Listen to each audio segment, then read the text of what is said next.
একজন বাগানওয়ালার ঘটনা বলেছে। দুজন বন্ধু, একজন একটু গরিব, সে বিশ্বাসী, আরেকজন ধনী, সে অবিশ্বাসী।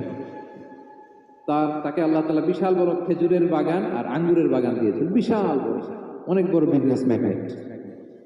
তো এই সম্পদের অহংকার সে করত। সে প্রায় তার গরিব বন্ধুকে বলতো যে তোর চেয়ে আমার সম্পদও বেশি, সন্তানও বেশি, জনবল বেশি, লোকবল বেশি, অর্থবল বেশি, সব বেশি। অহংকারে তার পা মাটিতে পড়তো না।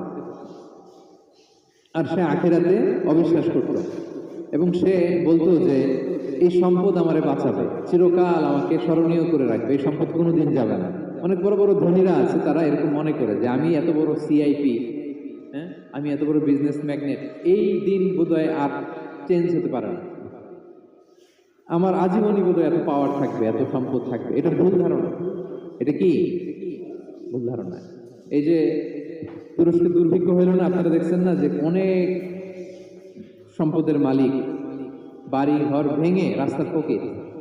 এখন ওই যে ডিফিউজিদের জন্য যে খাবার আসছে, ওখানে লাইনে দাঁড়াইছে, কারণ এখন লাইনে না দাঁড়ালে খাবারও তো মিলবে না। 1000 কোটি টাকার মালিক ছিল, ভেঙে চুরে সব শেষ। এখন রিলিফের নেওয়ার জন্য দুস্থদের কাতারে ওখানে দাঁড়াইছে, কারণ দাঁড়াইলেই কিছু খাবার পাওয়া যাবে, খিচুড়ি পাওয়া যাবে, তা না হলে তো খাবারটাও মিলবে না।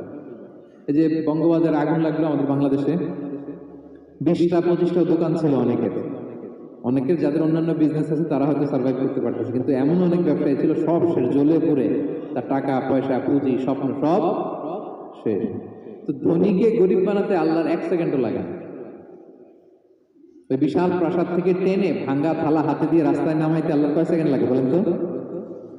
1 সেকেন্ডও লাগে না। তো এই লেসনটা কিন্তু আমাদের নিতে হবে। এবং ওই ব্যক্তির নসিবে তাই ঘটেছিল। সে যখন অহংকার করতেছিল, আল্লাহ তাআলা আকাশ থেকে হুসবান একটা আগুন পাঠালেন।